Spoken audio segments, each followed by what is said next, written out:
What's up guys, Houndish here, and today I wanted to jump in and just do a quick overview, kind of a mini review of the Prometheus lens, which is the new exotic trace rifle inside of the Curse of Osiris. Firstly, I gotta give a huge shout out to my friend Callum for letting me use this thing on his account.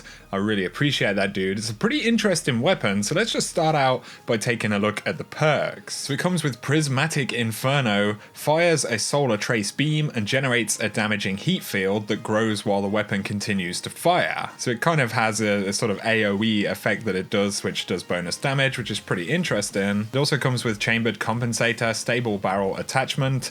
We've got Projection Fused for increased range. Up next, Flame Refraction. Kills with this weapon return a fraction of the ammo used to the magazine, extending the beam's duration. Finally, it has Composite Stock, slightly increased stability and handling speed. If you're looking to pick this weapon up, it is a completely random exotic drop, so my friend Callum got lucky from a gunsmith engram, but of course you can get this from exotic engrams in general or as any kind of reward from a milestone or anything like that. There's no quest tied to picking up this particular weapon. Before we talk about what this weapon actually does, statistically it is essentially identical to the Cold Heart, so it fires the same rounds per minute, which is 1000. It has an impact of 6. Both Prometheus and Cold Heart have a range stat of 64 at base, but you will find the Cold Heart actually has slightly more stability just by a few points, although the Prometheus does win out a little bit on that reload speed. So for the exotic bonus right here, like I said, it's pretty much a kind of AoE effect. You can see that there's this kind of ring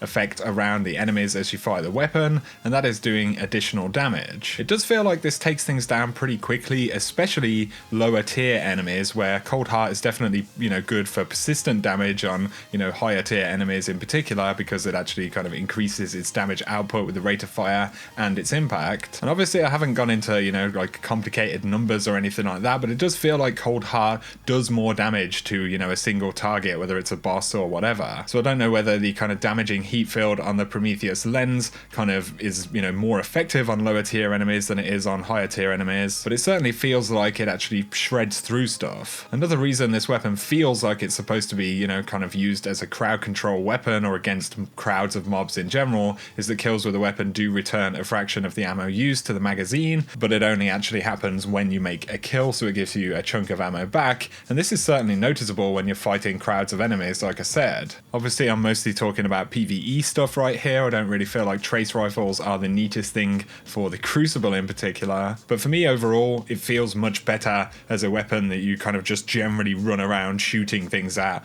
whereas Cold Heart doesn't necessarily fill that role as much, but is definitely a good DPS weapon. And I don't know whether it's just me, the stats don't necessarily reflect this when you look at both of the weapons, but the Prometheus does feel like it just handles that little bit better. The recoil doesn't feel as severe, and there could be some kind of back-end reason for this outside of the stats that we're seeing on the weapon, although it is a very minor difference. Definitely a fun weapon to use though, and I think it's going to be interesting to really kind of see how these two different trace rifles compare in higher end PvE activities in particular. But those are my initial thoughts on this new trace rifle, guys. I'll be curious to hear what you think in the comment section if you've tried it out or if it's a weapon you're interested in picking up. If you have enjoyed this video though, a like is very much appreciated. Once again, thanks to my pal Callum for letting me try this thing out. It really helps me out. Either way, if you guys want to see more Destiny 2 content, feel free to hit that subscribe button. But for now, thanks for watching, and I'll catch you very soon.